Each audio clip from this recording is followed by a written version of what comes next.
Hey guys, tonight we are spiraling back through time and up into the dizzying altitudes of the Andes Mountains. You're standing on a narrow stone path, so high the air feels thin and sharp in your lungs. Below you, the world falls away into green valleys and sharp snow-dusted peaks. In the distance, a massive condor circles on an updraft, a silent guardian of this sky-high kingdom. This is Tawantinsuyu, the Inca Empire. A civilization that mastered mountains, managed millions of people, and built architectural wonders that defy explanation, all without one thing we consider essential: a written alphabet. Let that sink in for a moment.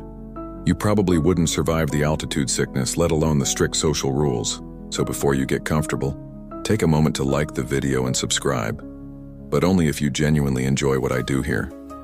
I'd love to see where you're all tuning in from tonight, so please drop your city or country and the local time in the comments below. Now dim the lights, maybe turn on a fan for that soft background hum, and let's ease into tonight's journey together. You pull your woven cloak tighter around your shoulders. The sun is bright, but the wind carries the chill of the glaciers. All around you is evidence of order, of immense power and control. Perfectly fitted stone walls line the path. Terraced farms like giant green staircases climb impossibly steep slopes. You can see storehouses, or kulkas, dotting the hillsides, their thatched roofs neat and uniform. This empire, stretching over 2,500 miles from modern-day Colombia down to Chile, was the largest in the Americas before the Europeans arrived. It was a bureaucratic machine. It had to be. How else could you organize a mandatory labor tax, redistribute food to prevent famine, and field a massive army at a moment's notice? Every other great empire you can think of, the Romans, the Egyptians, the Chinese, they all had their scribes, their papyrus scrolls, their carved hieroglyphs. They wrote things down. But here, you see nothing. No chisels carving laws into stone tablets. No ink-stained fingers recording the year's maize harvest. No parchment detailing a general's latest victory. It's a silent empire, at least on paper. And it's deeply unsettling. How do you run a command economy for 12 million people without a spreadsheet? It feels like trying to build a modern skyscraper using only verbal instructions. Sooner or later, someone's going to forget whether the load-bearing beam goes on the 3rd floor or the 33rd.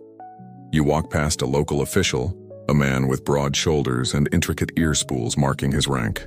You ask him through a translator how he knows how much tribute his district owes to the Sapa Inca, the divine emperor in the capital city of Cusco.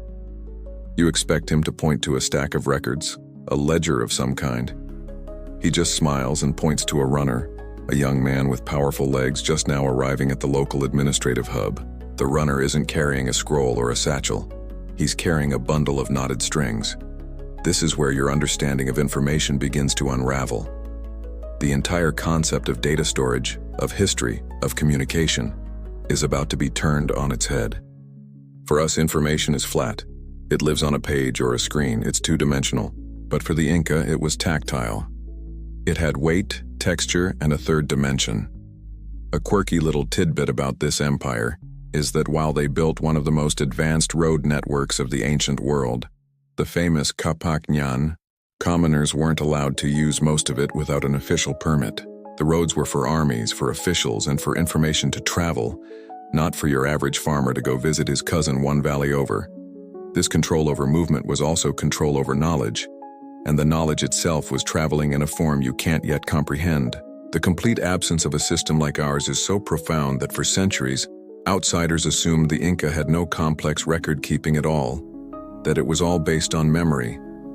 But that's far too simple. You can't manage an empire on memory alone. People forget. People lie. People die. There had to be a system, a physical anchor for the data that made this whole civilization tick. The lack of a recognizable script has led to a long and complicated debate. Historians still argue whether the absence of a script we recognize means the Inca were pre-literate, or if our definition of literacy is just too rigid. Are we so attached to ink and paper that we can't see writing when it is tied in a knot?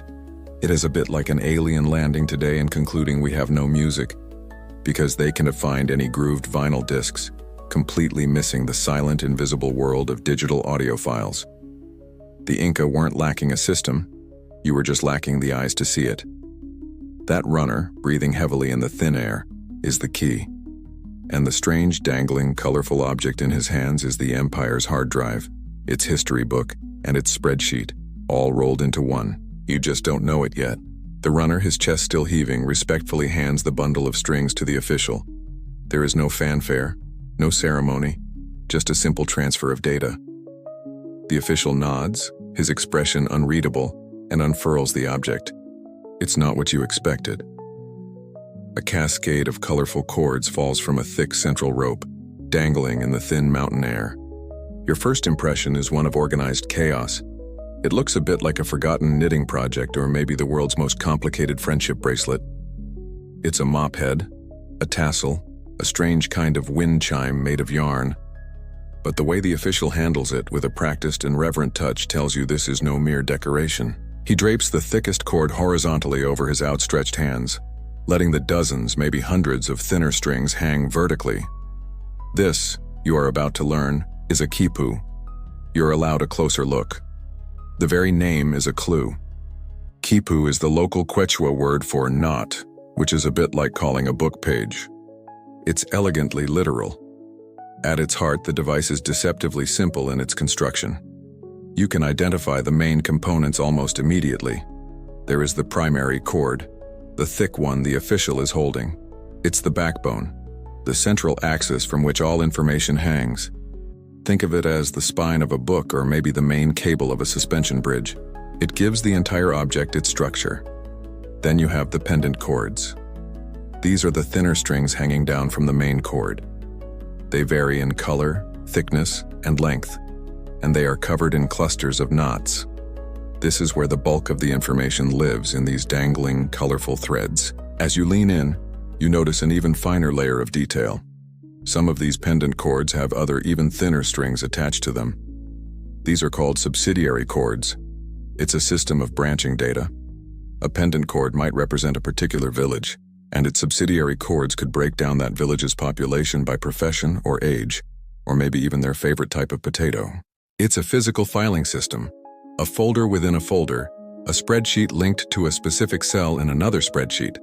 It's a way to add nuance and detail without cluttering the main cord. It's a level of organization that makes your comparison to a tangled mop feel a little insulting. This is far more deliberate. For every tangled set of earbuds you've ever wrestled with, this is its perfectly ordered, information-rich ancestor. The official's fingers are moving now, not just reading, but feeling the information. He brushes his fingertips over the knots, pinches a specific cord between his thumb and forefinger, measures the space between knot clusters. This is a tactile language. He isn't just seeing the data, he's physically interacting with it. You can't help but notice the sheer density of it. Some Quipu were small, perhaps for personal accounting, but the state versions were massive. A quirky fact for you, some of the largest surviving Quipu have over 1,500 pendant cords, which would make them wider than a king-size bed if you laid them out. That's an astonishing amount of data to be stored in a single portable object. Definitely more convenient than hauling around the equivalent number of clay tablets. You can imagine the state avoiding a lot of chiropractic bills for its accountants. As you watch the official turn the Quipu over in his hands, a question arises. Is there a correct way to read it? A specific orientation? You're used to text that flows in one direction, left to right or right to left or top to bottom. But what about this? Historians still argue whether the way a Quipu was held or unrolled, say, left to right versus right to left, changed its fundamental meaning. Some propose that the device was meant to be folded, bringing distant cords into contact to show relationships between them. Perhaps the front and back held different but related sets of accounts, like two sides of a ledger. The physical object itself might be a part of the grammar, a grammar that has been almost entirely lost to us. For now, you've grasped the basic anatomy. Main cord, pendant cords, subsidiary cords. It's a skeleton, a framework. But a skeleton is not a living thing. The meaning, the story, the numbers, they are still hidden from you. You see a collection of strings, but the official sees a report. He sees a census, a tribute record, a story. The code is built into the very substance of the Quipu, starting with the fibers themselves. Before a single knot is even tied, the story has already begun, woven into the color and the twist of the strings. You've seen the container. Now it's time to understand the contents. You're still focused on the object in the official's hands, but now your attention shifts from its structure to its very substance. The cords aren't just anonymous strands. They have a texture, a life to them. You reach out, and with a permissive nod from the official, you gently touch one of the pendant cords. It's surprisingly soft with a fine, almost silky feel. Another is coarser, more utilitarian. The story of the Quipu, you're realizing, doesn't start with the knot. It starts with the herd.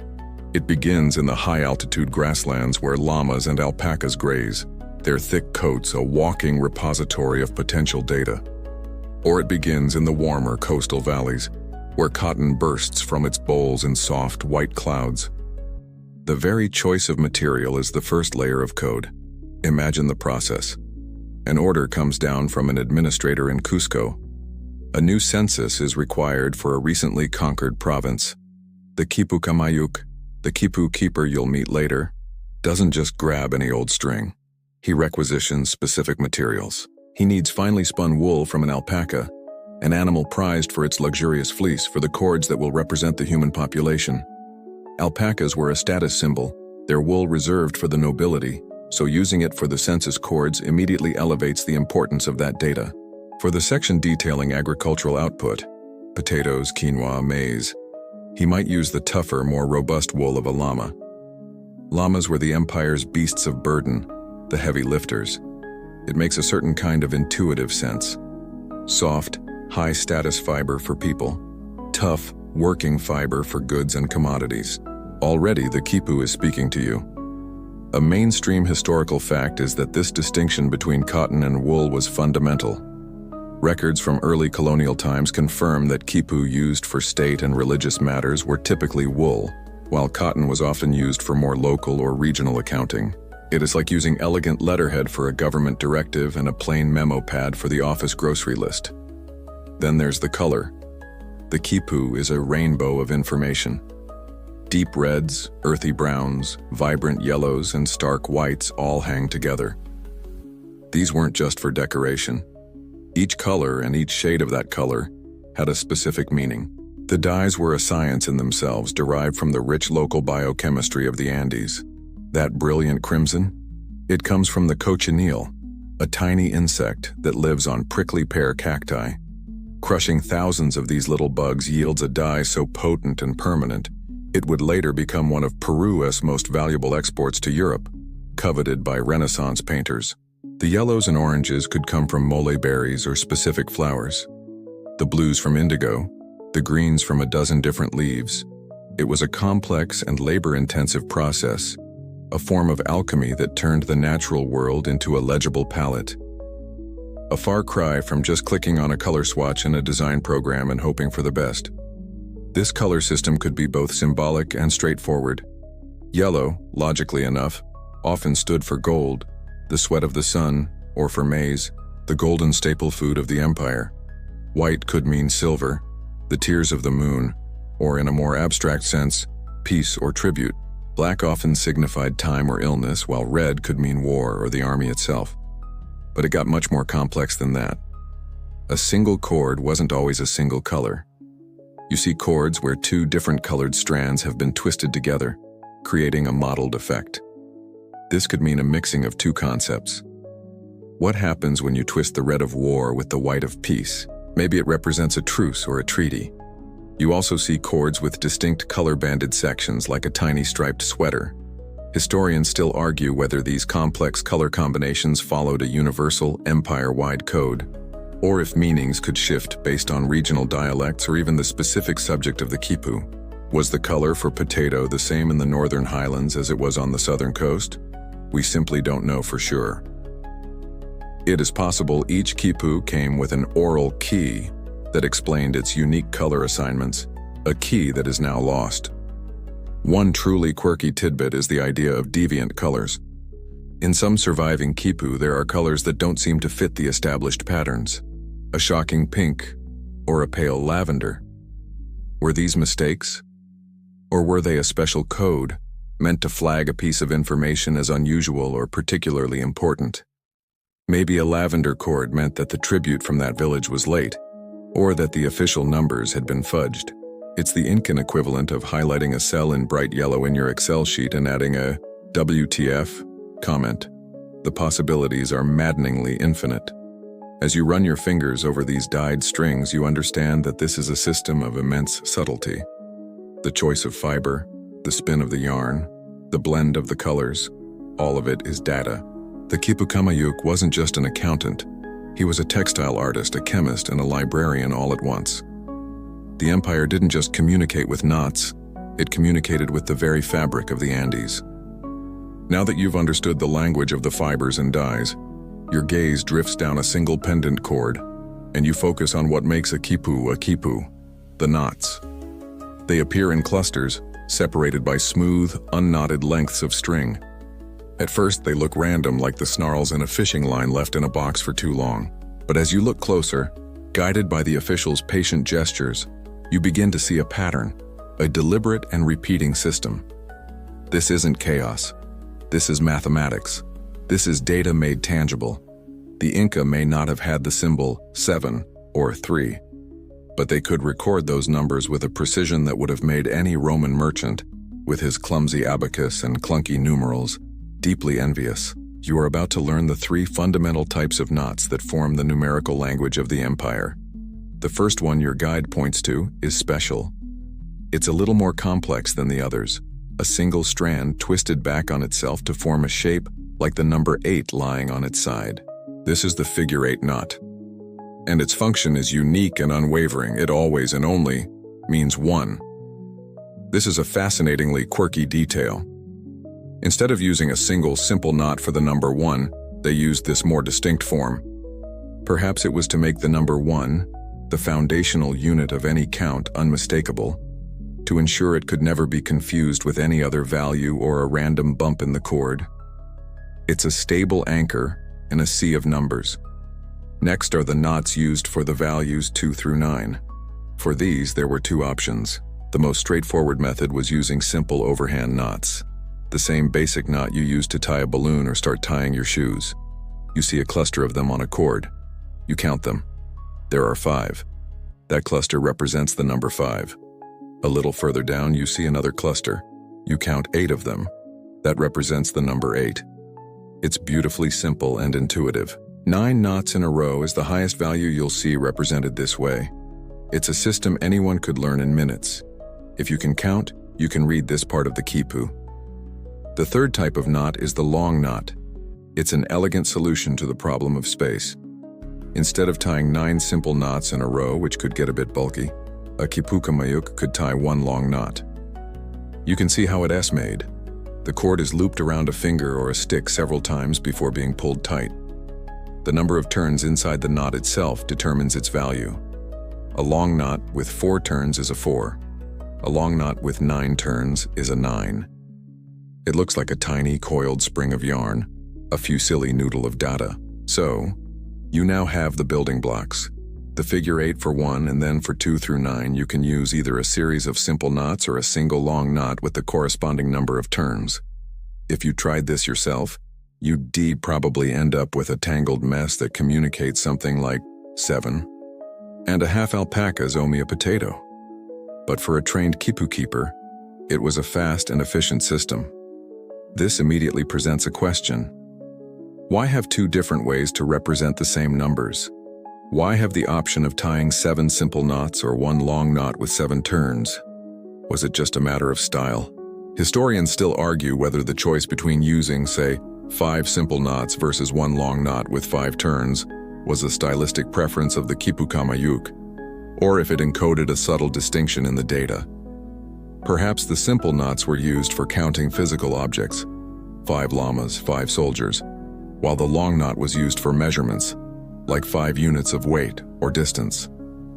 We lack the instruction manual, so we are left to speculate on this grammatical nuance. It's yet another hint that we are only scratching the surface of the Quipu's complexity. Fundamentally, however, what you've just learned is that the Inca used a base 10 or decimal system. This is a hugely important mainstream fact. It's the same system you use every day, built on units of ones, tens, hundreds, and so on. This shared logic is our bridge to understanding them. But knowing the value of the knots isn't enough. You look at a chord and see a cluster of 2 simple knots, and further down a long knot with 6 turns. You see a 2 and a 6. Does that mean 26? Or 62? Or does it just mean 8? The value of the knot is meaningless without its position. The secret lies not just in the knots themselves, but where on the string they are tied. You're staring at the pendant cord, with its knots for 2 and 6. And the answer to your unspoken question of what number it represents is revealed by a simple, elegant rule. Location is everything. The Inca number system is positional, just like ours. On a pendant cord, the place values are arranged in neat tiers, read from the top of the string, closest to the thick main cord, down to the bottom. Except, in a twist that feels a little counterintuitive to us, the lowest values start at the bottom. The knot cluster furthest away from the main cord at the very tip of the pendant string is the ones place, 10-0. The cluster directly above that is the tens place, 10-1. Above that, the hundreds, 10-2. Then the thousands, 10-3, and so on, climbing up the string toward the primary chord. Let's decode a number together. Imagine a single, white alpaca wool cord. At the very bottom, dangling furthest from the main cord, you see a long knot with 5 turns. That's a 5 in the ones place. You slide your fingers up the string. Just above it in the tens position, there's nothing. It's a smooth, significant, and deliberately empty space. We'll come back to that. You move up again, to the hundreds position. There, you find a cluster of 2 simple overhand knots. That's a 2 in the hundreds place. So reading from top to bottom, you have a 2 in the hundreds, a nothing in the tens, and a 5 in the ones. The number recorded on that string is 205. It's that simple and that brilliant. The nothing you felt in the tens place is one of the most intellectually stunning features of the entire system. That empty space isn't a mistake. It's a placeholder 0. This is a massive conceptual leap. The idea of 0, not just as a number in its own right, but as a placeholder to give other numbers their value, was a notoriously difficult concept for civilizations to develop. The Romans never had it, which is why their numerical system is so clumsy for large calculations. A mainstream historical fact is that the Inca independently developed the concept of a placeholder 0, putting them in an elite group of mathematical pioneers alongside the Mayans, Babylonians, and ancient Indians. That blank piece of string is as meaningful as any knot. It's the one time in life when nothing literally means something. Of course, it also means that an accidental break in the cord, or a snag that pulls a knot cluster out of position, could disastrously change the value.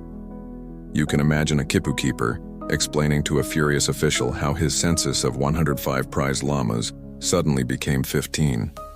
A simple knotto could cause a huge problem. The system was robust enough to handle incredibly large numbers. By simply using a longer pendant cord, the Khipu Kamayuk could add positions for 10,000s, 100,000s, even millions, each with its own designated level. The scale of imperial bookkeeping required this kind of capacity. They were tracking every bushel of maize, every llama in the herd, every person liable for the labor tax, across an entire continent. This required numbers, big numbers, and an unblinking consistency. While this top-to-bottom reading convention for increasing place value seems to be the standard, some scholars don't take it for granted. Historians still argue whether this top-to-bottom reading system was universally rigid, or if some Quipu were meant to be read from the bottom up, perhaps to represent a debt or a negative value. It is a tantalizing possibility that flipping the device upside down could have been like changing a number from positive to negative in a ledger. As if this wasn't sophisticated enough, the Quipu had other features built in. One quirky tidbit is the existence of summary chords. Occasionally, you might see a cord attached to the main cord that seems to connect a group of pendant chords. Sometimes these summary chords even twisted upwards against the main flow. On this cord, the Khipu Kamayuk would tie a number that represented the sum of the values on the pendant chords below it. It was a form of built-in error checking, a way to ensure the data was transcribed and read correctly. It's the ancient equivalent of the sum function in a spreadsheet. You can now, in theory, read the numbers on any given Quipu chord. You can distinguish a 47 from a 407, a 1A200 from a 120. You understand the knots, the colors, the materials, and the positional logic. You have the raw grammar of the numerical system. But data is not the same as information. A chord that reads 205 is meaningless on its own. Is that 205 llamas? 205 warriors? 205 bags of coca leaves? Or is it a date? Or a distance? The Quipu itself doesn't explicitly tell you. The numerical data is there, but the context, the story behind the numbers, was stored somewhere else entirely. It was stored in the mind of the person who made it and who read it. To unlock that, you need to meet the master of the strings, the imperial accountant, the librarian of knots. You need to meet the Quipu Kamayuk. The man holding the Quipu, the one you've been watching this whole time, is the missing piece of the puzzle. He is a Quipu Kamayuk, a title that translates roughly to not keeper or not maker. This was his profession, his entire life. He is the living hard drive, the processor that makes sense of the raw data stored in the strings. You've been thinking of the Quipu as a book, but it's more accurate to think of it as a set of expertly crafted lecture notes. The notes are essential, but they are meaningless without the lecturer who knows the full story. The Quipu and the Quipu Kamayuk are a single symbiotic information system. One cannot function without the other. This wasn't a casual skill learned on the side. The role of Quipu Kamayuk was a high-status, state-sanctioned profession, a cornerstone of the imperial administration. From a young age, boys who showed a particular aptitude for memory and mathematics were selected for intense training. They would apprentice under Master Quipu Kamayuks, learning the complex color codes, the numerical system, and most importantly, the oral traditions that accompanied the knotted records. Their minds were trained to become vast repositories of information, capable of storing immense amounts of context. Their brain was the operating system that ran the Quipu software. It is frankly humbling when you consider most of us can remember our Wi-Fi password without looking it up. These individuals were the Empire's living, breathing cloud storage. When the Quipu Kamayuk looks at that white chord with the number 205, he doesn't just see a number. His training immediately connects that string to a vast web of meaning. He knows that the white color signifies a tribute of livestock, that this particular shade of white from this province always means llamas, and that the chord's position in this section of the Quipu relates to the recent festival for the sun god Inti. He doesn't just read 205. He reads, a tribute of 205 white llamas was delivered on schedule from the village of Vilkashwaman for the Inti Raymi festival. The Quipu provides the unerring, unchanging numerical skeleton, and the Quipu Kamayuk clothes it with the flesh of narrative and context. To prevent fraud and ensure accuracy, Quipu Kamayuks rarely worked alone. They were organized into guilds or brotherhoods. For any important matter, there would be multiple Quipu and multiple keepers. One might track the census of a province, another the agricultural output, a third the military conscription. They would meet, and the Quipu Kamayuks would literally read their records aloud to one another, ensuring the numbers cross-referenced and the stories aligned.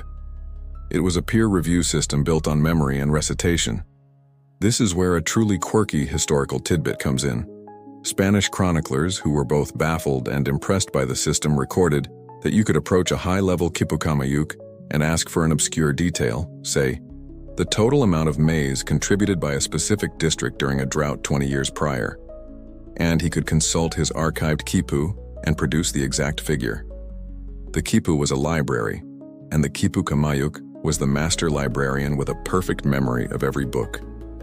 This reliance on a human element, however, leads to one of the biggest scholarly debates in the field. Historians still argue whether a Quipu could be read by a Quipu Kamayuk who did not create it. Was the system so standardized that any trained keeper from anywhere in the empire could pick up any Quipu and understand its basic numerical data and context?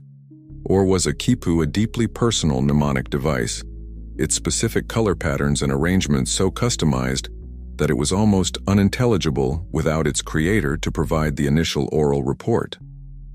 The truth is likely somewhere in the middle. The numerical system was probably universal, but the specific meanings of the colors and structure might have required an oral handover, a passing of the torch from one accountant to another. Imagine the job interview for a junior Khipu Kamayuk. Okay, for the practical portion, you'll be memorizing the last 5 years of tax receipts for the entire Kalasuyu quarter. Don't worry, it's an open knot test. For now, you've accepted that this intricate system of strings and knots, combined with a prodigious human memory, formed one of the most unique and effective administrative tools in history. It could count, it could categorize, it could archive. It could manage the intricate economic and social machinery of a vast empire. But was that all? Was this whole dazzlingly complex system, the hundreds of colors, the different plies and twists in the yarn, the layers of subsidiary cords, really just for counting potatoes and people? Or is it possible that a civilization this sophisticated found a way to use their strings to record something more? Something human? What if they could tie a story? So you're left with this question hanging in the cold, thin air. Was this incredibly rich system with its deep well of variables really just for accounting? The idea seems almost wasteful, like using a supercomputer to run a lemonade stand. While the numerical function of the Quipu is proven and accepted by virtually everyone, there is a tantalizing, controversial, and electrifying possibility that there was a second type. A type of Quipu that went far beyond mere numbers. These are what scholars call narrative Quipu, and they represent the holy grail of Andean studies.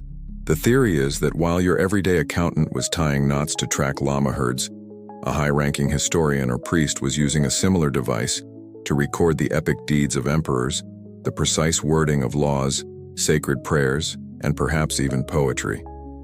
This isn't just a modern fantasy. The strongest evidence comes from the very people who witnessed the system in its final days. The Spanish. Several chroniclers who arrived in the decades after the conquest wrote about the Quipu's non-numerical capabilities.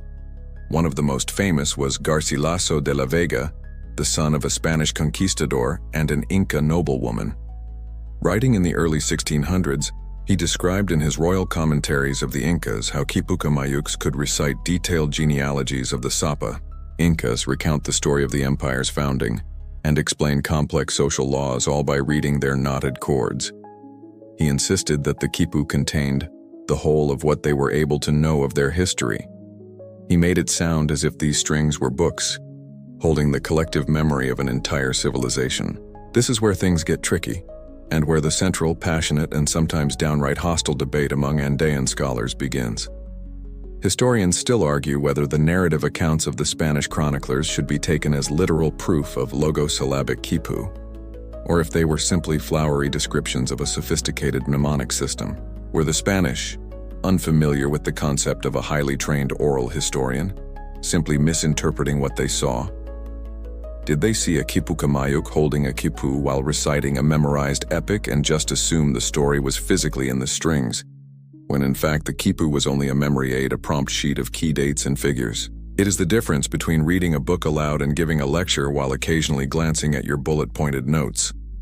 The end result sounds similar to an outsider, but the process is fundamentally different. If the stories were in the strings, the code must have been immensely more complex than the simple decimal system. It would have to be a true three-dimensional writing system, perhaps a certain type of knot, in a certain color on a certain material, no longer meant a number but a word or a syllable. So a red cord with a figure-8 knot might not mean one soldier, but instead might represent the syllable ya, a component of a larger word. Stringing these logosyllabic knots together could form names, verbs, and abstract concepts. This would elevate the Quipu from a clever spreadsheet to a language capable of expressing the same nuance as our own written texts. Imagine trying to read the Inca epic poem, The Llama with 1,000 Faces, from a 15-pound bundle of wool. The audiobook version, probably just a Quipu Kamayuk reciting it, was likely a lot more popular. While this is mostly theory, there are some tantalizing physical clues. One quirky tidbit comes from the work of modern scholars who have access to the few hundred Quipu that survived. A particular Quipu, known by its catalog number UR6, shows highly unusual patterning.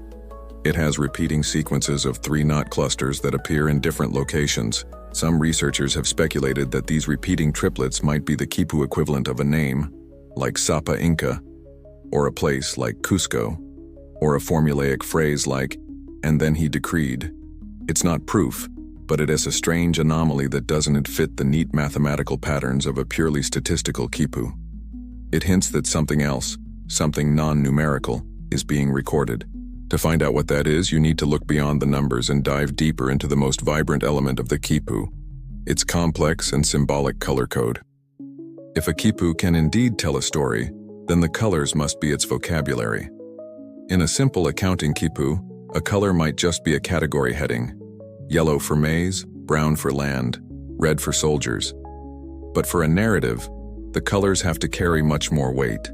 They need to convey concepts, relationships, and actions, and the Inca system of color was more than capable of this, employing a level of complexity that makes a modern color wheel look like a child's toy. You're looking at a system of solids, blends, and patterns that could create thousands of unique combinations, a true lexicon of hue. First, you have the solid colors, the most basic unit. We've touched on these: yellow for gold, white for silver, red for war. But the sheer number of distinct shades is staggering. A truly quirky tidbit is that researchers analyzing the roughly 600 surviving Quipu have identified more than 150 distinct hues. This isn't just brown. It's ochre, tan, chocolate, russet, and beige. This specificity strongly suggests that each shade carried a unique meaning. Perhaps ochre meant land on the high plains, while a darker brown meant fertile valley soil. This nuance is the first hint that we are dealing with a system far more descriptive than necessary for simple counting. Next, you move to a more complex technique the Quechua call chimba, which involves twisting 2 or more differently colored fibers together before spinning them into a single cord. This creates a mottled, heathered, or flecked appearance. To the Spanish, these were mestizas, or mixed-breed cords. This is where abstract concepts could come to life. A solid red cord might mean army, and a solid white cord could mean peace. But what about a cord made of red and white fibers twisted together? It could represent a truce, a peace treaty signed after a war, or even a regiment of soldiers from a newly pacified province. The combination creates a third meaning, born from the fusion of the first two. My own life feels like a mottled cord some days. A twist of brown for the morning coffee, a dark gray for the existential dread, and a tiny fleck of yellow for the one dog I saw on my way home. It's all very symbolic. The third technique is perhaps the most visually striking: banded or striped cords. Instead of twisting fibers together, a single finished cord was dyed in sections, creating sharp bands of color. This introduces the element of sequence. A cord that is half red and half black could mean a war followed by a period of sickness. A cord that alternates between yellow and brown might be a chronological account of successive harvests from a particular plot of land. It's a timeline written in dye. You could imagine a cord that reads like a barbershop poll of doom: white for the initial peace treaty, crimson for the bloody betrayal, and black for the subsequent plague that finished everyone off. The order of the colors becomes a form of grammar, a syntax of events. We have concrete historical evidence for this color hierarchy. A crucial document called the Declaración de los Quipucamayos, recorded in 1582, contains testimony from the last generation of Inca Khipu keepers explaining parts of their system to a Spanish official. They explained that on a Quipu recording people, the color order represented social rank. A black cord stood for the curaca, the local lord of a province. A red cord was for a warrior, a brown cord for a common farmer. The colors weren't just labels. They were a direct representation of the rigid social pyramid of the empire. This leads to a major point of contention for researchers. Historians still argue whether the color code was a standardized empire-wide dictionary, where crimson always meant the Sapa Inca's personal guard, or if it functioned more like a flexible key on a map, where the meaning of each color was established orally for each specific Quipu. The sheer potential of this system is breathtaking. A single cord, itself made of a specific fiber, dyed a solid color or a mottled blend or a banded pattern, is already loaded with information before a single knot is tied. It's a rich and multi-layered language. But there is still one more layer to uncover, one so subtle it's almost invisible. It's a detail hidden in the very construction of the yarn, a secret in the direction of the spin. You think you've reached the final layer of complexity, but there's one more, a detail so subtle it's almost subliminal. It's a message encoded not just in the knots or the colors, but in the very construction of the individual cords. To understand it, you have to think about how a simple piece of yarn is made. You start with a bundle of raw fibers, say alpaca wool. You spin them, twisting them together to form a single thread. This initial spin can go in one of two directions. Clockwise, which creates a diagonal pattern that follows the slant of the letter S, known as an S-twist, or counterclockwise, creating a slant that follows the letter Z, a Z-twist. Then, to make a stronger cord, you take two or more of these single threads and ply them together, usually twisting them in the opposite direction of their original spin. Here's the crucial part. There was a standard, an imperial default. Overwhelmingly, Andean textiles, from grand tapestries to the humble Quipu cord, were made with a Z-twist on the single strands, which were then plied together with an S-twist. This ZS construction was the norm, the baseline, the standard operating procedure for textile production across the empire.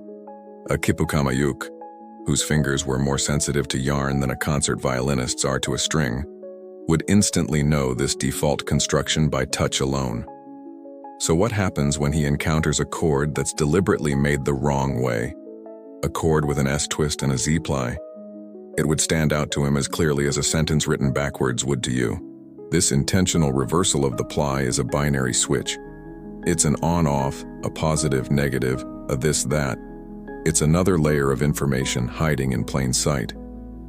Leading researchers in the field, like the late Dr. Robert Asher, cataloged these variations meticulously. But historians still argue about what this binary switch actually signified. Was it a universal code? For example, did the standard Z-S ply mean an amount paid, while the reverse S-Z ply meant an amount owed? Did it represent something positive versus something negative, a success versus a failure? Or maybe its meaning was more flexible, a way to flag a particular cord as being special, an exception to the rule, information that needed to be read in a different way. It's like finding a hidden setting on your phone, where swiping left to right is for normal messages, but swiping right to left sends encrypted state secrets. It's a detail you would really want to get right. The level of detail required to be a Quipu keeper is just staggering. You're not just tracking numbers, you're a master of color theory, a textile expert, and a human database. One wrong twist of the yarn in the manufacturing process, and you could accidentally record a provincial surplus as a massive debt, potentially leading to a very awkward and possibly fatal conversation with your superior. This is the ultimate read the fine print situation, except the fine print is woven into the very structure of the document at a microscopic level. And the rabbit hole may go even deeper. A quirky and still very fringe tidbit is that even the knots themselves have a direction. A simple overhand knot can be tied in two different ways. Depending on which end of the cord you cross over the other, you create a structure that mirrors either the letter Z or the letter S. Some researchers are now painstakingly analyzing the directionality of every single knot on surviving Quipu, working under the hypothesis that this might be yet another binary code.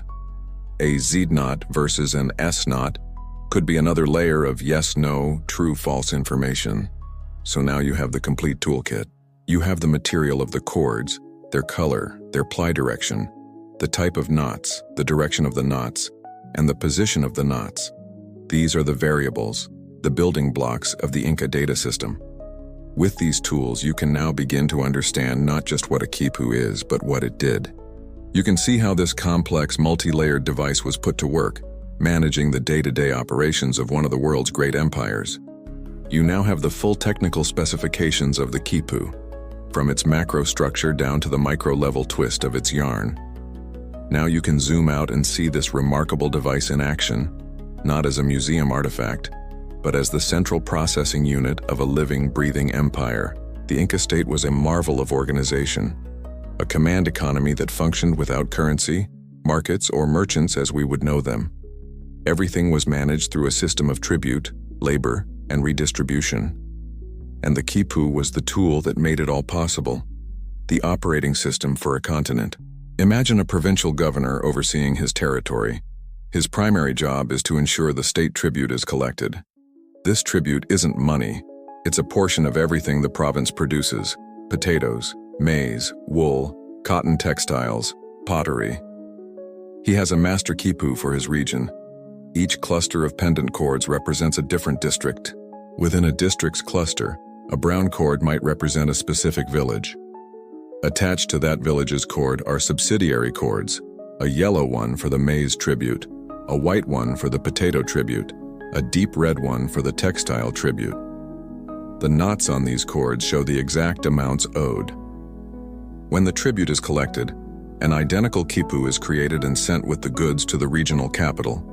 The two Quipu are compared to ensure nothing was lost or skimmed off the top along the way. If a village is short on its maize tribute, its yellow cord on the governor's master Quipu might be tied with that reverse SZ ply, a subtle, tactile flag for debt or deficit. This collected tribute didn't just go to the elite in Cusco. Much of it was funneled into a massive network of state storehouses, or quilcas, that lined the Inca road system.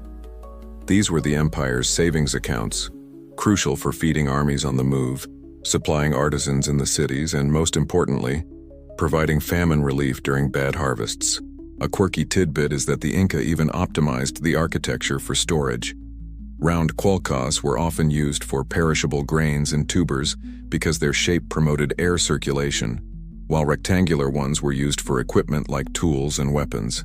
The state's obsession with data extended to its buildings. Each quilqua had a quipucamayuk, who maintained a perfect inventory on his Quipu, a pendant cord for chuño, the ingenious freeze-dried potato that could last for years, another for charqui or llama jerky, others for quinoa, spears, shields, and sandals. When a column of soldiers marched past, the local keeper would issue them supplies, recording the withdrawal on his Quipu. A copy of that Quipu would travel with the army to be cross-referenced at the next storehouse. It was a centralized, real-time inventory management system for an entire empire. Perhaps the most important administrative use of the Quipu was in organizing the mit'a. This was the mandatory labor tax, a mainstream historical fact of Inca life. Every able-bodied man was required to work for the state for a certain period each year. This labor force built the roads, the temples, and the agricultural terraces. It was the engine of imperial expansion. And it was all managed with Quipu. A project manager, say for a new bridge, would have a Quipu where pendant cords represented the different communities assigned to the task. The knots could track the number of man-days each community had contributed. A green cord might mean construction, while a brown one meant quarrying stone.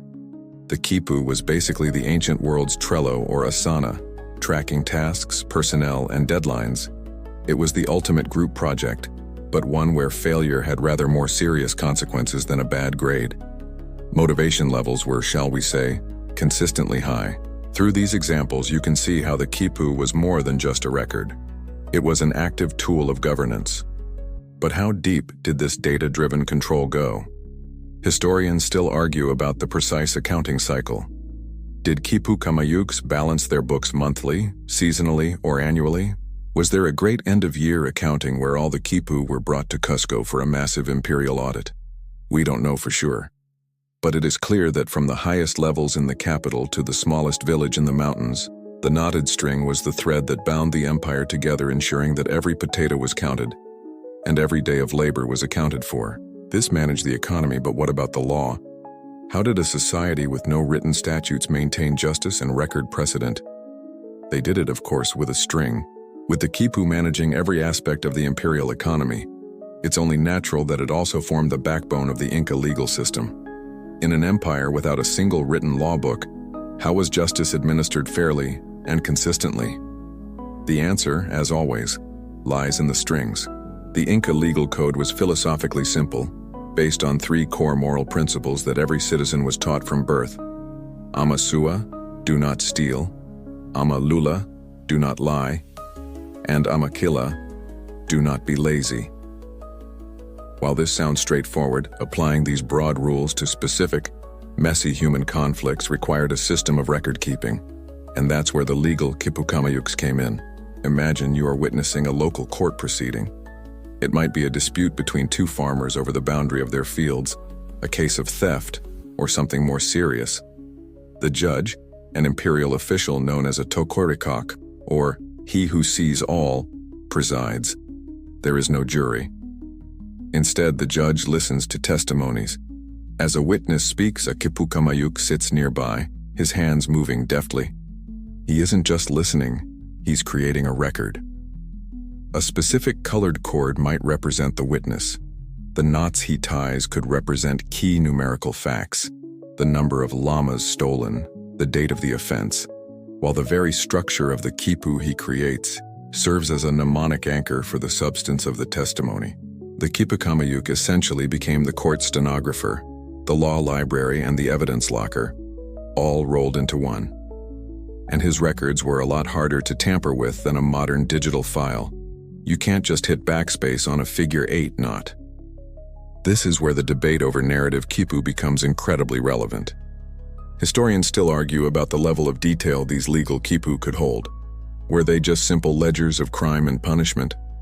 Or could they capture the nuances of a witness's testimony, the logic of a judge's ruling? If Quipu could indeed record words and concepts, then these legal records could have been incredibly detailed. A verdict, when delivered, was also tied into a Quipu. A specific arrangement of cords and knots would signify the crime, the perpetrator, the victim, and the sentence. This created an unchangeable record of the judgment. The Inca legal system was known for being swift and severe. There weren't endless appeals, and getting off on a technicality was much harder when the physical evidence against you was a bundle of knots that everyone in the room agreed meant, yep, he definitely stole the llama. These individual case Quipu then became part of a larger library of legal precedent. A local judge facing a particularly tricky case could request Quipu records from the regional capital, or even from Cusco itself, to learn how the Sapa Inca's own courts had ruled on similar matters in the past. This allowed the empire to maintain a consistent legal standard across thousands of miles and millions of people, all without a single written statute. A quirky tidbit from some of the Spanish chronicles suggests the tangible nature of this system. It said that a convicted party might be physically handed the Quipu detailing their sentence.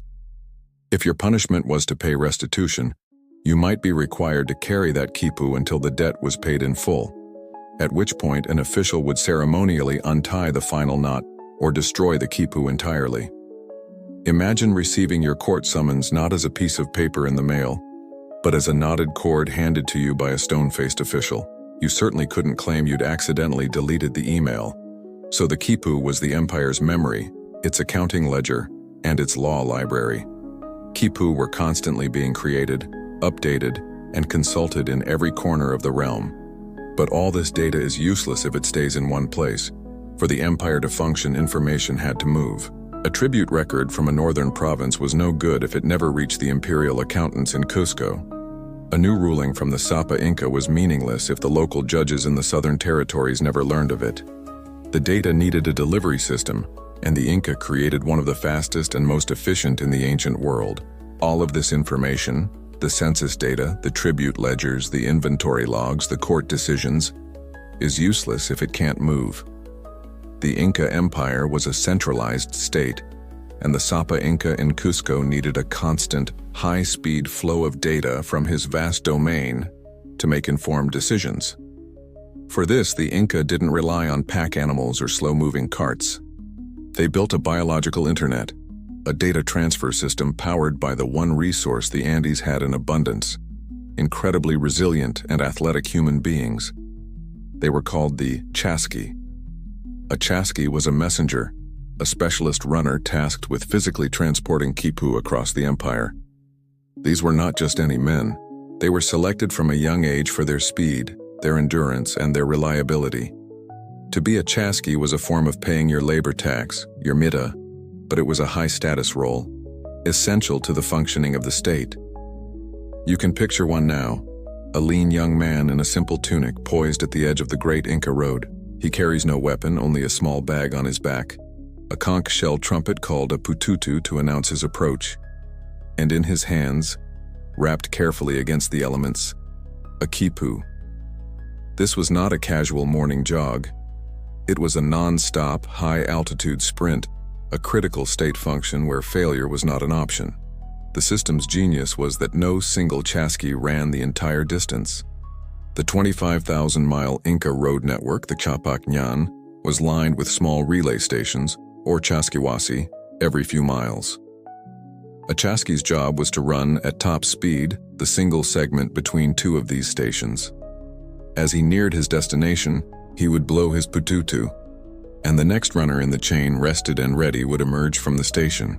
The Quipu would be handed off along with a short oral message, and the fresh runner would be off without a moment's delay. This relay system ran 24 hours a day, 7 days a week, in blistering sun and freezing mountain nights. The speed they achieved was simply staggering. This is a mainstream historical fact that still boggles the mind. The chasqui network could move a message over 150 miles in a single day. For perspective, a message could travel from the capital of Cusco all the way to Quito in modern-day Ecuador, a distance of some 1,150 miles over brutal mountain terrain in about a week. That was faster than the Spanish with their horses could move the same information a century later. This network was the nervous system of the empire, transmitting critical intelligence, military orders, and administrative reports at a speed that was, until the invention of the telegraph, almost unrivaled anywhere in the world. The oral message was just as important as the physical Quipu. A Quipu arriving on its own was just raw data. The chasqui had to memorize a short, precise verbal statement to provide context. It was the subject line of the email. The governor of the north sends this Quipu detailing the rebellion in the Chachapoyas region, he might say as he handed over the device. This exact phrase would be passed, runner to runner, perfectly preserved over hundreds of miles. Historians still argue about the exact logistics of the oral message. Was the runner expected to memorize it perfectly, word for word, or was a simple gist acceptable? And was there a penalty for a runner who garbled the message, even if the Quipu was delivered intact? You can just imagine the pressure on runner number 50, not to be the one who changes and send reinforcements, to send more potatoes. So you have this incredible system, a fusion of human endurance and data-rich textiles, moving vast quantities of administrative, economic, and legal information across a continent. The system is proven. It works. But it brings us back to the central mystery. Was this high-speed, high-stakes network, this biological internet used only to transmit spreadsheets? Or did it also carry the empire's soul, its histories, its poems, its sacred stories? It's time to dive headfirst into the great debate. So you have this perfect high-speed delivery system, the biological internet of the chasqui network, capable of transmitting Quipu across the continent. You know for a fact that it was used to move the empire's administrative and numerical data. But the question that haunts every single person who studies the Inca is whether this system was also used to transmit literature, history, and sacred texts. This brings us to the absolute heart of the matter, the great schism in Quipu studies. It's a debate that has raged for generations, creating two deeply entrenched camps of thought. In one corner, you have what we can call the mnemonic school. This is the more cautious, traditional, and widely accepted viewpoint. Proponents of this school argue that the Quipu, while brilliant, was not a true writing system. It was, in their view, the world's most sophisticated mnemonic device. It was a physical scaffold for a highly trained memory. The Quipu recorded the essential data, the numbers, the categories, the sequences, but the full story, the narrative glue that held it all together, existed only in the mind of the Quipucamayuk. When the Spanish chroniclers saw a keeper reading a history of the Inca kings from a Quipu, they weren't seeing a man deciphering a text. They were witnessing a masterful oral performance with the Quipu, acting as a detailed prompt sheet to ensure every date and name was correct. For this camp, the Quipu is a spreadsheet, not a novel. In the other corner, you have the logosyllabic school. This is the more radical and, for many, more exciting theory. This school of thought argues that at least some of the more complex Quipu were a true form of writing. They propose that the Inca developed a logosyllabic system where the various elements, A specific knot type on a specific colored cord with a specific ply direction could represent not a number but a sound, a syllable, or a whole word, a logogram. If this is true, then the Quipu could record language itself. A sequence of these symbolic knots could spell out the name of a king, describe the founding of a city, or capture the lyrics of a sacred hymn. For this camp, the Spanish chroniclers were telling the literal truth. The Quipu was a book, and its destruction was the equivalent of burning the Great Library of Alexandria, wiping out a unique literary tradition we never even got the chance to read.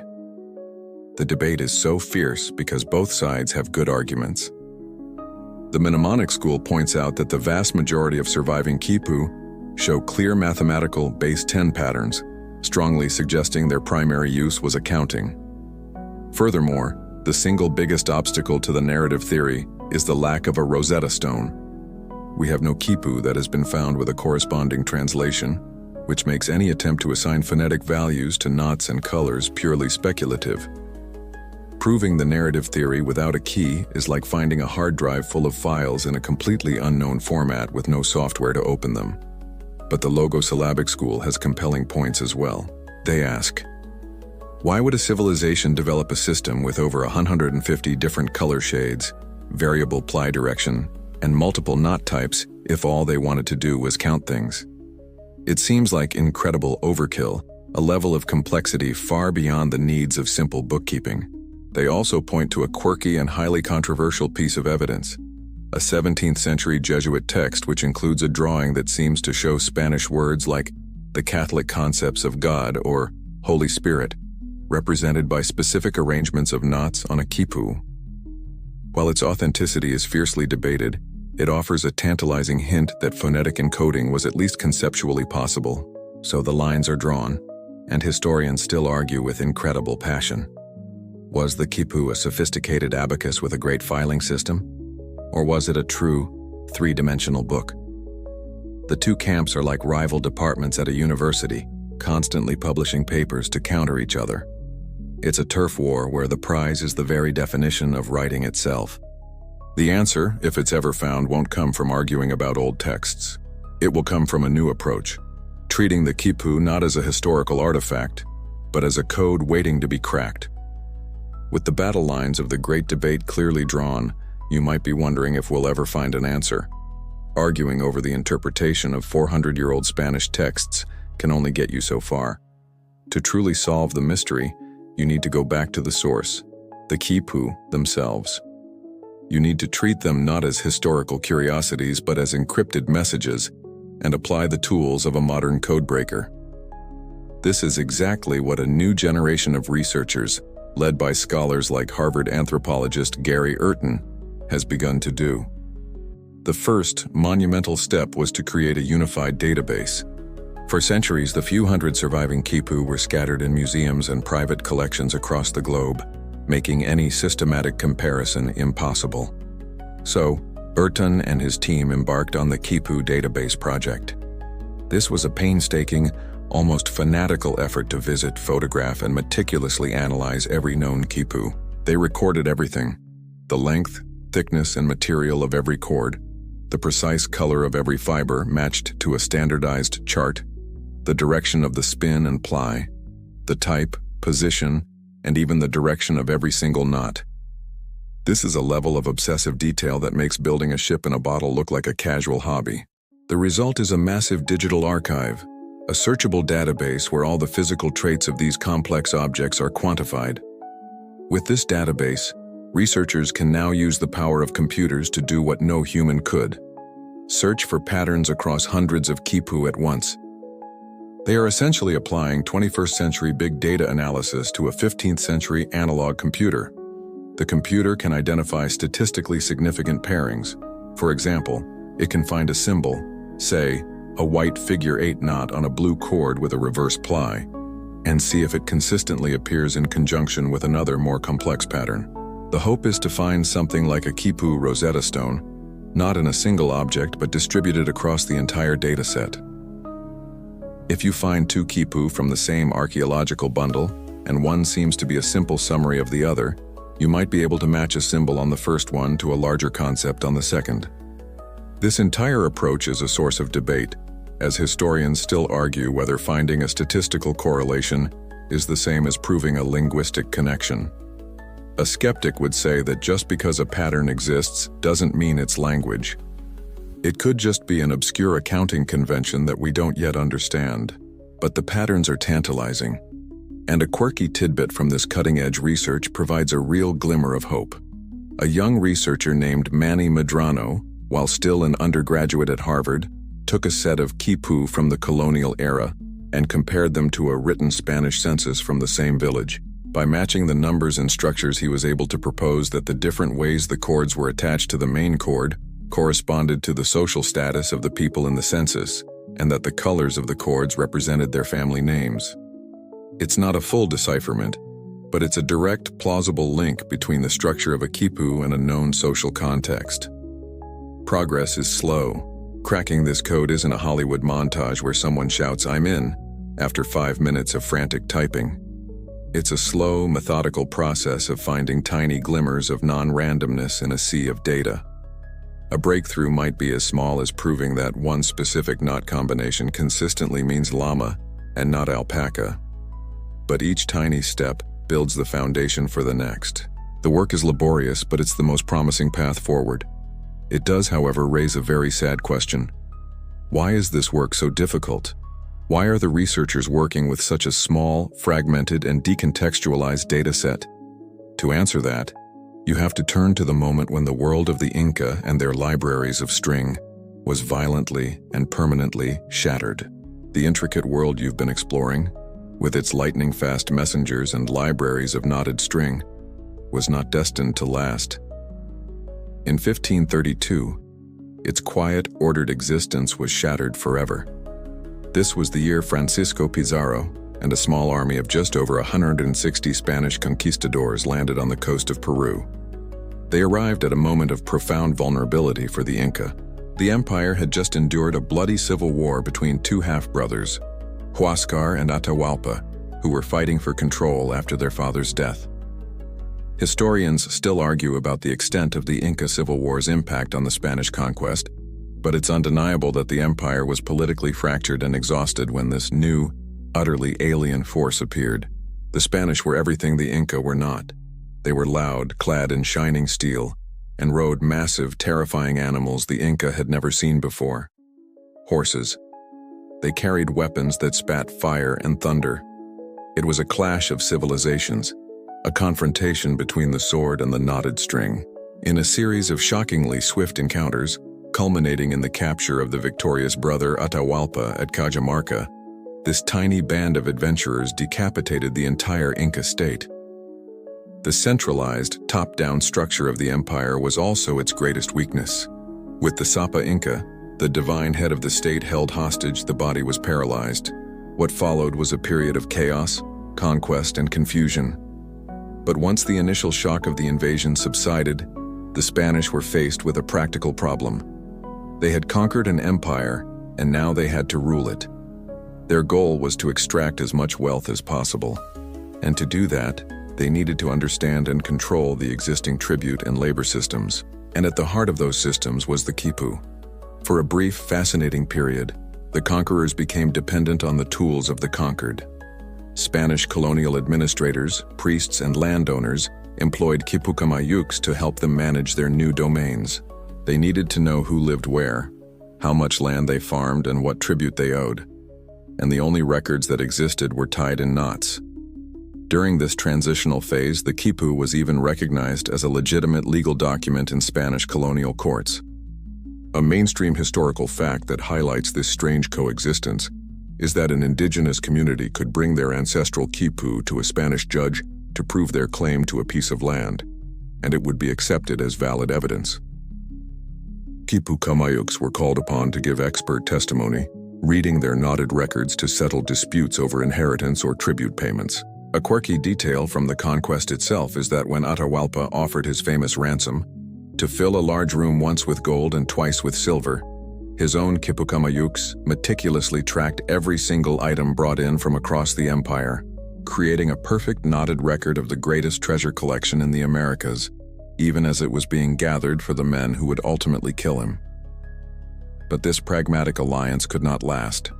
The Spanish, products of a culture utterly dependent on alphabetic writing, were deeply unnerved by the Quipu. They couldn't read it themselves. They were completely reliant on the native Quipu Kamayuk, whose fingers would fly across the strings as he recited the information. The Spanish official could only listen and trust was in very short supply. He had no way of knowing if the Quipu Kamayuk was telling the truth, or if the knots were being deliberately misinterpreted to hide resources or foment rebellion.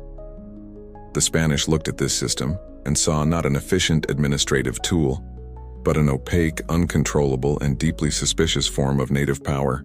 This suspicion would soon curdle into outright hostility, forcing the Quipu keepers to adapt their ancient craft to a dangerous new world.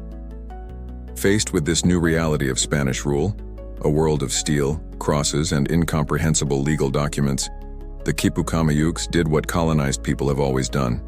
They adapted. The Quipu did not vanish overnight. Instead, it entered a strange new phase, becoming a tool for navigating and sometimes subverting the colonial world. For a time, the Quipu became a bridge between the Andean and Spanish realities, a Creole object that spoke in two tongues at once, one openly and one in a whisper. The first challenge was incorporating completely alien concepts into their tactile language. How do you tie a knot for a Catholic saint? What color is a steel sword? How do you represent a silver coin, a unit of currency in a society that never had it? The Quipu keepers innovated. You can imagine them in quiet consultation, deciding on new standards. All right, one might say, for the King of Spain, we will use a yellow cord for gold, but we will wrap it in a thread of crimson for the blood he has spilled. They created colonial Quipu, many of which are the very ones that survive today.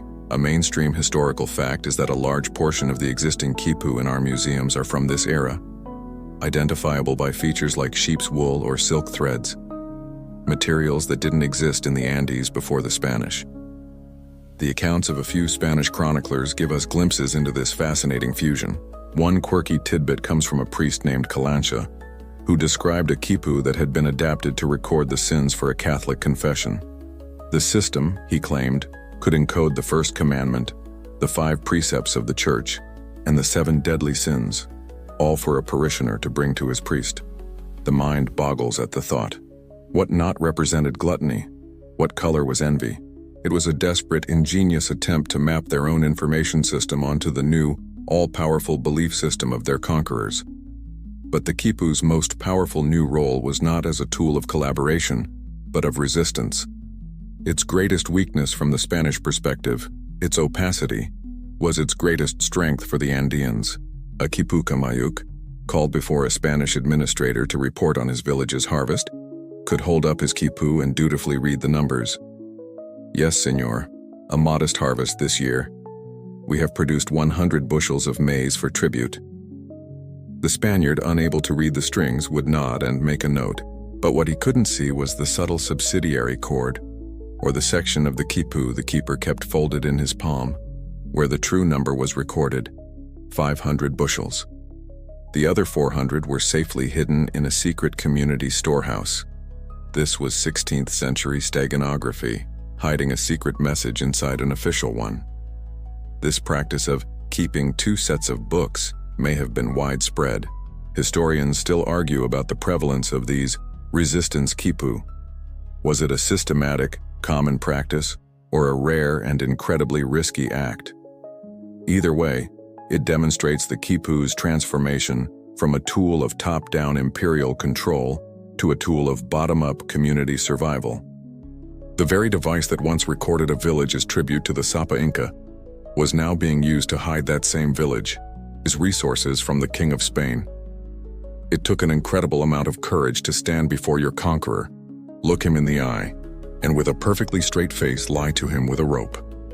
But this subversive power, this ability to hold secrets, was precisely what would seal the Quipu's fate. The Spanish civil authorities were suspicious of it, but the Spanish religious authorities began to see something far worse: a tool of the devil. The uneasy coexistence between the Spanish and the Quipu was destined to end in fire.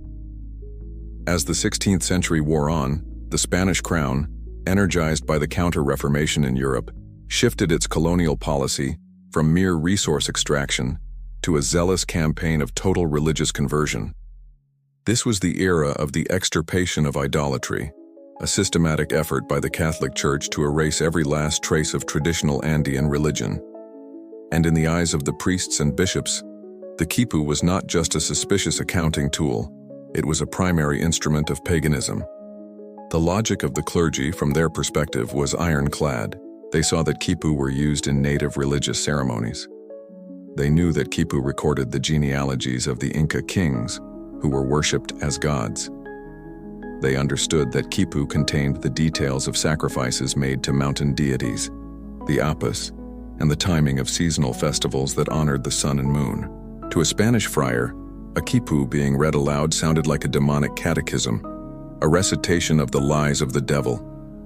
They believed the Quipu were physical vessels for the false histories and pagan myths that directly contradicted the teachings of the Bible.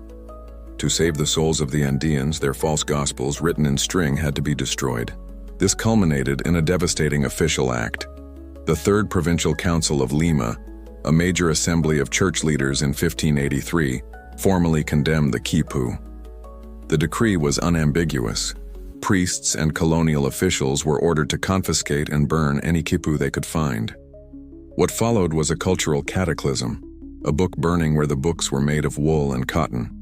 You have to imagine the scene, repeated in village after village across the Andes.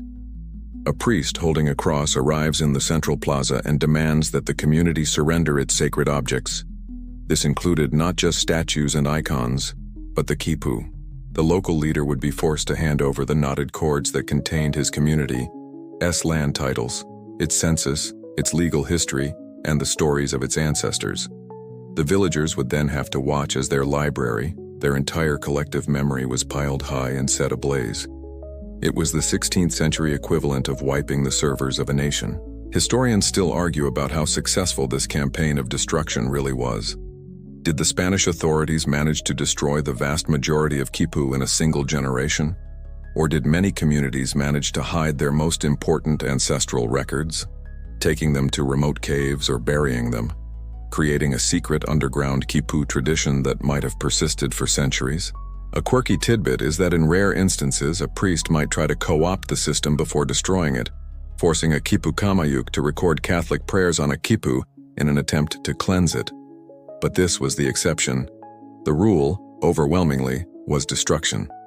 The Spanish came to the Americas searching for gold, and they found it in quantities that staggered the imagination, but they completely, tragically missed the real treasure. It wasn't the metal they were melting down into coins. It was the silent, colorful, complex library that held the voice of an entire civilization. And they burned it, perhaps without a second thought, believing they were doing God's work. The smoke from those fires represents one of the greatest losses of knowledge in human history, and yet somehow, against all odds, a few of them survived. The fires of the extirpation campaign consumed a universe of knowledge, turning a continent's library into smoke and ash. And yet, the destruction was not absolute. Through a combination of defiance, geography, and sheer luck, a tiny fraction of the Quipu survived. Today, the total number of known authentic Inca Quipu in the world is estimated to be only around 600. It's a heartbreakingly small number when you consider that hundreds of thousands, perhaps millions, must have once existed. One for every town, every warehouse, every army regiment. What we are left with are the scattered, lonely survivors. How did they make it? Some were hidden. Communities that saw the priests coming likely took their most important Quipu, the ones that served as their collective birth certificate and land title, and concealed them in sacred caves or buried them with their revered ancestors, hoping for a day when they could be brought out again. Others survived because their villages were simply too remote, too high in the mountains for the Spanish authorities to ever reach. But the main reason for their physical survival is the climate. In the bone-dry deserts of the Peruvian coast and the cold, thin air of the Andes, organic materials that would rot away in a generation elsewhere can last for centuries.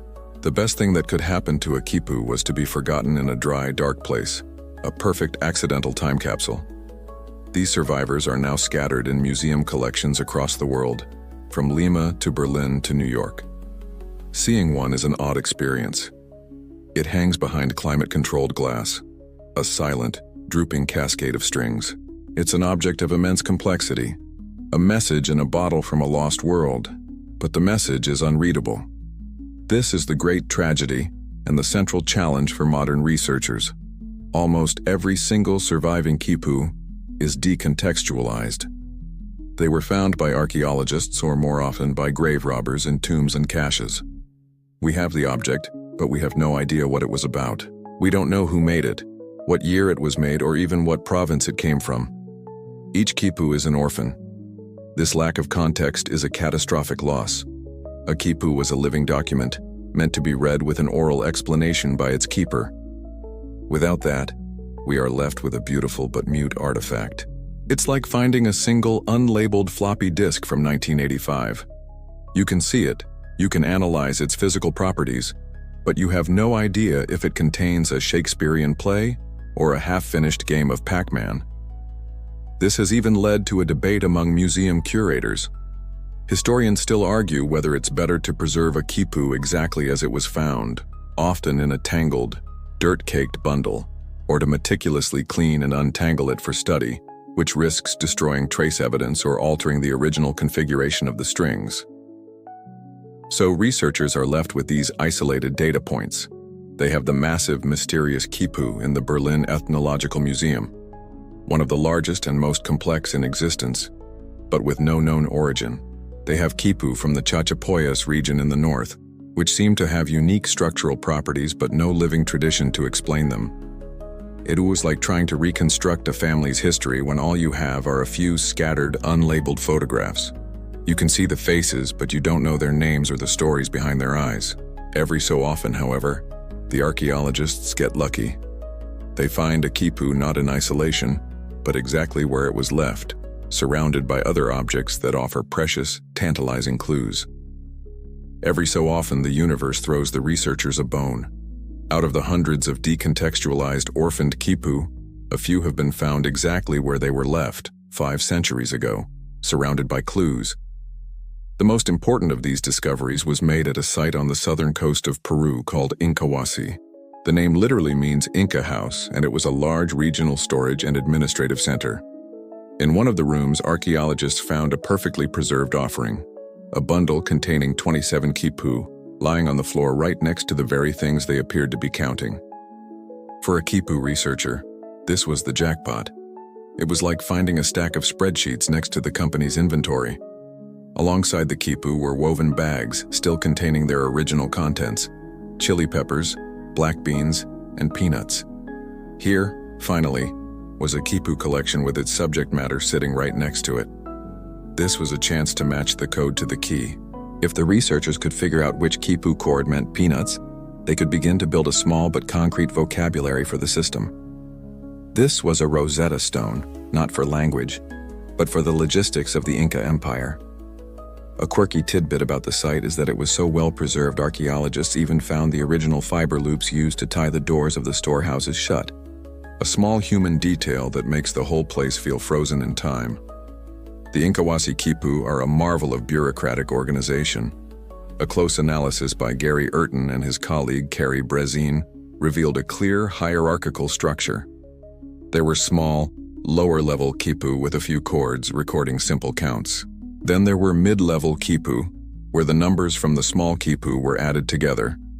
And finally, there was one high-level master Quipu, where the numbers from all the mid-level Quipu were summed up into a grand total. It was a perfect, nested accounting system. The knots on the top Quipu were the sum of all the knots on the Quipu below it. The Inca were essentially creating data subfolders out of wool. It's the kind of meticulous nested organization that would make a modern systems administrator weep with joy. This find provides our clearest window into the day-to-day function of the imperial bureaucracy. You can vividly picture the warehouse manager at Incahuasi. At the end of the day, he collects the small Quipu that record the individual bags of peanuts that were deposited. He then sums them up on his master weekly Quipu and sends a copy of that Quipu up the chain of command via a chassis runner. It was Amazon-level supply chain management, but with knotted strings instead of barcode scanners. While this discovery was monumental for understanding the numerical and administrative Quipu, it also pours a little cold water on the more romantic narrative theories. These Quipu are all business. They are orderly, mathematical, and seemingly devoid of any poetry or history. This leads to a new debate. Historians still argue about the broader implications of the Incahuasi find. Does this highly logical, purely numerical system from a state warehouse represent the typical Quipu, meaning the narrative theories are likely just a fantasy? Or was this just a specialized type of administrative Quipu, with the more complex historical Quipu being constructed according to entirely different rules that we have yet to understand? What the Incahuasi find proves beyond any doubt is the sheer logical and mathematical power of the Quipu as a data processing device. And this logical power bears a striking resemblance to another system of information storage, one you are intimately familiar with. The structured, hierarchical, and deeply logical system you saw at Incahuasi points to a conclusion that is almost startling. The Quipu was not just a record-keeping device. It was an ancient form of computer. It was a machine for processing and storing data, built not of silicon and plastic but of fiber and dye, and its underlying logic bears a striking resemblance to the code that powers your own world, a language of simple, binary choices. At the heart of all modern computing is the binary digit, the bit. Every piece of information in your phone, every pixel on your screen is stored as a vast sequence of ones and zeros of simple on-off switches. The Inca, of course, didn't have electricity, but their system was built on similar binary-like foundations. Think back to the construction of the chords. The choice between a standard ZS ply and a reverse SZ ply is a binary decision. It's a single bit of information, meaning normal or exception, positive or negative, encoded into the very structure of the string. The potential for a Z knot versus an S knot is another binary layer. The presence or absence of a knot in a positional tier to represent 0 is again a choice between something and nothing. The Quipu was, in essence, the first portable computer. It was lightweight, it could store vast amounts of data, and it ran on renewable energy, specifically, the mental and physical energy of the Quipu Kamayuk. The parallels to early computing technology are fascinating. A mainstream historical fact is that the Jacquard loom, an 18th century machine that is considered a direct ancestor of the modern computer, used punch cards to control the weaving of complex patterns. The presence or absence of a hole on the card, a binary choice, told the machine which thread to lift. The Inca were using a similar textile-based binary system to store information centuries earlier. Of course, the comparison isn't perfect. The Quipu went far beyond simple binary. Its use of a base 10 number system and its incredibly rich palette of over 150 colors make it a much higher-level language. But the architecture is strangely familiar. The main chord acts as a directory. The pendant chords are individual files. The subsidiary chords are subfolders. This is a hierarchical data structure, the same kind of nested system used to organize files on your laptop today. Computer scientists and archaeologists alike still argue about how deep this analogy runs. Is the Quipu just a superficial look-alike to a computer? Or does it hint at a fundamentally different, three-dimensional form of information processing that we haven't fully grasped? Imagine trying to debug a Quipu. You're not searching for a misplaced comma in a line of code. You're searching for a single tiny knot that was tied as an S instead of a Z, a mistake that could throw off an entire provincial census. It's a profoundly different way of thinking about and interacting with data. A quirky tidbit is the tactile nature of it all. Reading a Quipu by touch is a form of direct data access, a concept that has a faint modern echo in refreshable braille displays for the visually impaired. It's a reminder that information doesn't always have to be visual. With this view of the Quipu as a lost form of computation, it feels like a completely extinct technology, a fascinating but dead branch on the evolutionary tree of information. But what if it never truly died? The idea of the Quipu as an ancient computer can make it feel like a fossil, a fascinating but completely extinct piece of technology. But that's not the whole story. In the highest, most remote corners of the Andes, in small Quechua communities that have held fast to their traditions, the Quipu, or at least its direct descendant, is not dead at all.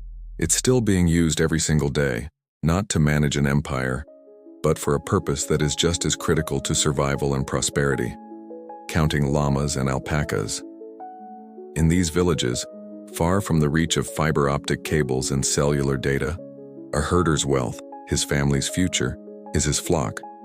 And for centuries, the most reliable way to keep track of that wealth has been with a knotted string. These are not the vast, complex, multicolored Quipu of the Sapa Inca's court. They are simpler, more personal, more utilitarian. The Quipu went from being the empire's mainframe to being a highly specialized pocket calculator for livestock. It's a bit of a downgrade in scale, but it's still performing a vital function. A herder today might use a system that is uncannily familiar. He might have a main cord that represents his entire flock. From it, pendant cords of different colors distinguish between different types of animals. A white cord for the fertile females, a dark brown cord for the breeding males, a thinner, natural-colored cord for the young. On each cord, he ties simple knots to keep a precise count. At the end of the season, he might tie a summary cord that totals his entire flock. It's a living, breathing accounting system, a direct link to the ancient past. A mainstream historical fact is that in communities like Tupacocha in central Peru, this isn't just a personal tool. It's part of the local governance, with families bringing their Quipu to community meetings to manage grazing rights. It's a perfect microcosm of the old imperial system. This unbroken tradition is a goldmine for researchers. By sitting with a modern herder and having him explain his Quipu, they can gain priceless insights. He might explain that he always twists the cord for a sick animal in the opposite direction, or that a mottled black and white cord represents a llama that was struck by lightning. These small living details provide a framework for forming new hypotheses about the more complex ancient Quipu. This practice also leads to a fascinating scholarly debate. Anthropologists and historians still argue about how direct the lineage is. Are these modern herders' Quipu a direct, simplified continuation of the Inca imperial system? Or did they both evolve from a much older, common Andean tradition of knot records that predates the Inca themselves? What is certain is that this is not a resurrected practice or a performance for tourists. It's a living fossil of information technology, an unbroken chain of knowledge stretching back half a millennium. For these communities, this isn't a quaint tradition. It's a practical necessity. Your flock is your bank account, your retirement plan, and your pantry all rolled into one fuzzy, occasionally spitting animal. You need a foolproof way to track it. The knotted string, for all its ancient simplicity, is still the best tool for the job. And it's a profound reminder of the cognitive leap required to make this system work, not just for 100 llamas, but for an empire of millions. The existence of these living herders' Quipu, these small sparks of an ancient fire, forces you to confront the true marvel of the original system, the mind that could operate it. For a moment, try to step out of your own head, with its reliance on written words and digital reminders, and imagine the consciousness of an imperial Quipucamayuk. His mind was not a cluttered attic of random facts.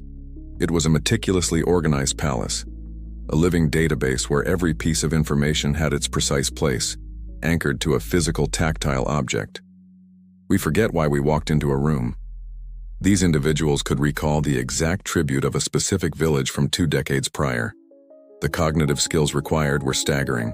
This wasn't just about having a good memory. It was a different kind of literacy, one that engaged multiple senses. A Quipucamayuk didn't just see the data, he felt it.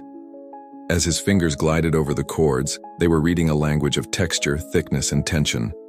He could feel the difference between llama and alpaca wool, the subtle shift from a standard ZS ply to a reverse SZ ply, the distinct shapes of the 3 knot types. This tactile input was processed along with the visual information of the colors, creating a rich, multi-sensory experience of the data. His brain was the processor, and the Quipu was the keyboard, mouse, and monitor all in one. This deep integration of memory and physical object is a core part of Inca education. A mainstream historical fact is that young nobles were put through years of rigorous training, where they had to memorize and recite vast amounts of information, history, genealogy, law, and poetry, as part of their formal schooling. The Quipu was the ultimate tool for this kind of systematized memory, a physical index for a perfectly ordered mental library. Some neuroscientists have even put forth the quirky speculation that this intense lifelong training may have physically altered the structure of a Quipucamayuc's brain, much like how the part of the brain responsible for spatial navigation is measurably larger in London taxi drivers who have memorized the city's labyrinthine streets. The Quipucamayuc's brain may have been literally wired for reading strings. This leads to a fascinating question that cognitive historians still argue about. Was the Quipucamayuc's memory primarily rote memorization, like learning a script, or was it a more dynamic, generative process? When a Quipucamayuc read a historical narrative, was he just reciting a story he had learned by heart, using the Quipu as a series of prompts? Or did he understand the logosyllabic grammar of the Quipu so well that he could create new sentences, express new ideas he had never encountered before? The difference is profound. One makes him a master librarian, the other makes him a true author, writing with knots instead of letters. You can imagine the mental workload. A single complex Quipu might hold thousands of data points. The keeper had to hold the meaning of the color codes in his head, perform complex mental arithmetic to check the summary chords, and recall the specific oral context for that particular record, all while his fingers processed a constant stream of tactile information. It's like being a concert pianist, a master weaver, and a senior tax accountant all at once. The mental operating system running in their minds was fundamentally different from ours. We've outsourced our memory to external devices, our brains trained for rapid context switching and search queries. Theirs was a mind built for deep storage, for unwavering focus, and for a complete fusion of data and consciousness. It is the loss of these minds, as much as the burning of the Quipu themselves, that represents the true scope of the tragedy. We have the hardware, but the software is gone forever. We've traveled deep into the world of the Quipu. You've seen how they were made, deciphered their numerical code, met their keepers, and witnessed both their glory and their destruction. And yet, after all this, you are left standing on the shore of a vast ocean of unanswered questions. What we know for certain about the Quipu is impressive, but it's dwarfed by what we don't. The mysteries that remain are the ones that keep archaeologists and historians awake at night, staring at high-resolution photos of knots and colors, hoping for a breakthrough. The first and greatest mystery is, of course, the narrative question. We have to come back to it because it is the fundamental riddle. Did the Inca ever make the leap from accounting to literature? Could they truly write stories, laws, and poems with their strings? Despite all the tantalizing clues, the Spanish accounts, the anomalous Quipu, the sheer complexity of the system, we still have no definitive proof. We have not deciphered a single name, a single verb, a single abstract concept from a Quipu. This is the ultimate prize. To be the one who proves the logosyllabic theory would be to unlock the lost voice of an empire. But for now, it remains a tantalizing, and for some, an unattainable dream. Tied to this is the mystery of the color code. Was there a universal dictionary of meaning, an empire-wide standard where a specific shade of crimson always meant the same thing? Or was the system more flexible, a color key that was created orally for each individual Quipu? Without that dictionary, deciphering any potential narrative is like trying to read a map with no legend. You can see the shapes and lines, but you have no idea what they represent. It's like trying to understand traffic lights when you don't know what red, green, and yellow mean. You can see the pattern, but you have no idea if you're supposed to stop, go, or prepare for an imminent llama crossing. The quirky discovery of Quipu with strange, non-string attachments, little bundles of red wool, sticks, or bits of animal hair tied in, only deepens this mystery. Were these bookmarks, chapter headings, or symbols for things that couldn't be communicated with color and knots alone? We simply don't know.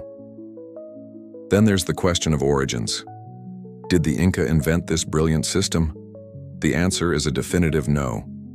A mainstream historical fact is that a civilization called the Wari, who flourished centuries before the Inca, also used Quipu.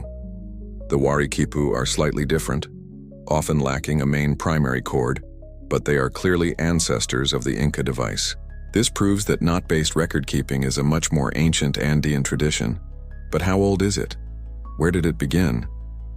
Did the Inca simply refine and scale up an existing technology, the same way modern tech companies often perfect an idea someone else invented? This deeper history is almost entirely lost to us, buried in the pre-Inca past. These questions force us to confront the limits of our own understanding. A fundamental question that divides researchers is the very nature of information itself. We are so used to flat, two-dimensional text that the idea of a three-dimensional tactile language challenges our most basic assumptions. And so we are left to wonder, what have we lost? If we could read the narrative Quipu, what stories would they tell? Grand epics of the Inca kings? Creation myths of gods emerging from mountains and lakes? Or quiet, personal stories of daily life? All the answers once existed, dangling silently in rooms waiting for a trained hand to bring them to life. Step with me just for a moment into the heart of the Inca Empire, into the capital city of Cusco, the navel of the world. You're in a long, cool stone building. The air is dry and smells of old wool, dust, and time. There are no scrolls on shelves, no leather-bound books. Instead, hanging from long wooden rods that stretch from wall to wall, are thousands upon thousands of Quipu. This is the central archive, the great library of the Tawantinsuyu. Colorful cords hang like silent woven waterfalls, a library of strings. Each one is a volume, a repository of knowledge, and almost every single one of them is now gone forever. Try to imagine the sheer scale of what was lost in the fires of the conquest. We are left with the driest fragments of the Inca world, mostly their accounting records. It's as if our entire civilization collapsed, and all future historians had to work with was a single, shredded copy of a corporate tax return. They'd know we had a complex economy, but they would know nothing of our stories, our beliefs, our art. They would have the receipt for the bookshelf, but none of the books. In this silent library of strings, you would have found the books of an entire continent. In one section, the history Quipu would have hung. Not just the state-sanctioned story of the Sapa Incas, but perhaps the local histories of all the peoples they had conquered, their stories preserved even as their kingdoms were absorbed. Historians still argue about the canon of the Inca world. Was there a single official history? Or were there competing versions, with different noble families preserving their own lineage and triumphs on their own Quipu? Here you would have found the records of great battles, the terms of treaties, the genealogies that formed the political backbone of the empire. Further down you would have found the mythology, the full unabridged stories of their gods, the tale of Viracocha, the creator who emerged from Lake Titicaca, the epic struggles of Inti, the sun god, and his sister Mama Killa, the moon, the precise sacred instructions for ceremonies and sacrifices, a complete theology, a Bible woven from alpaca wool, detailing the intricate relationship between humanity, the gods, and the living earth, Pachamama. And what about literature? A quirky but romantic idea passed down from the chronicler Garcilaso de la Vega is that the Inca had a form of poetry, and that lovers could tie knots to express their affection. Is it possible that in some quiet corner of this archive, there was a section for poetry, epic poems celebrating the deeds of heroes, quiet, lyrical verses about the beauty of a mountain sunrise, love poems? We will never know. The very idea of a lost literary tradition, one that we can't even imagine the form of, is a special kind of haunting. And then there was the science, Quipu, that served as calendars tracking the movements of the sun, moon, and stars with astronomical precision. Quipu that held the vast agricultural knowledge of the Andes, the secrets of cultivating thousands of varieties of potato, and perhaps the most tantalizing of all, the engineering Quipu, the plans, the calculations, the stress testing that allowed them to build earthquake-proof walls and architectural marvels like Machu Picchu. All that genius, all that practical knowledge, was very likely recorded on knotted strings. That library, the intellectual heart of a civilization, is now a ghost. But while the library itself is gone, the echo of its unique language, the enduring whisper of the knots, still remains. And so we are left here, at the end of our journey, with the enduring echo of the knots. The great library of Cusco is a ghost. The master keepers are gone, and the empire they served has long since turned to dust. Yet, the Quipu survives. It survives in the few hundred artifacts in our museums, each a silent, knotted puzzle. It survives in the hands of the Andean herder, who still uses its simple logic to guard his flock. And it survives as an idea, a profound and challenging mystery that questions the very nature of human communication. The Quipu is the ultimate intellectual cold case, a 500-year-old mystery that continues to fascinate us because it represents a road not taken in the history of knowledge. The ingenuity of the Inca was to create a system perfectly suited to their world. In a vast mountainous empire with no paper, no ink, and dozens of spoken languages, they devised a portable, durable, and universally understood system for the language of numbers, and perhaps for much more. They were the original indie developers of the information age, choosing a completely different path from the rest of the world. Their success proves that writing, as we know it, is not the only path to civilization, that complex societies can flourish with completely different tools for memory and thought. Ultimately, the final unresolved question is one of classification. Historians, linguists, and philosophers still argue whether the Quipu should be seen as a precursor to writing a unique system of mnemonics or a true form of semasiography, a system of symbols that conveys meaning without being tied to a specific spoken language. The quest to understand the Quipu continues. With every new statistical analysis, every new archaeological find, we get a tiny flicker of new light. The modern Quechua word Quipu is now recognized as a vital part of Peru's national heritage, a symbol of a resilient and brilliant indigenous past. And in a quirky twist of its legacy, contemporary artists in the Andes and around the world now create Quipu-inspired art, using its form to explore themes of memory, identity, and the pain of lost knowledge. The Quipu, it turns out, can still send messages, just not the ones the Inca intended. The story of the Quipu is a humbling one. It reminds us that our way of storing information, with our glowing screens and fleeting digital files, is just one of many possibilities.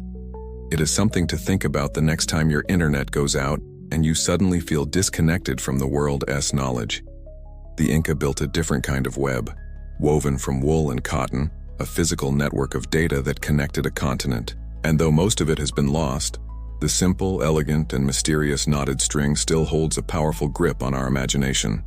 A final, silent message from a world we can never fully know, but should never forget. And so, the story of the knotted strings comes to a close. The crisp, thin air of the Andes begins to soften, the sharp mountain peaks fading into the gentle darkness behind your eyelids. The vibrant colors of the alpaca wool, the reds and yellows and blues, all begin to merge, swirling slowly into a calm and quiet gray.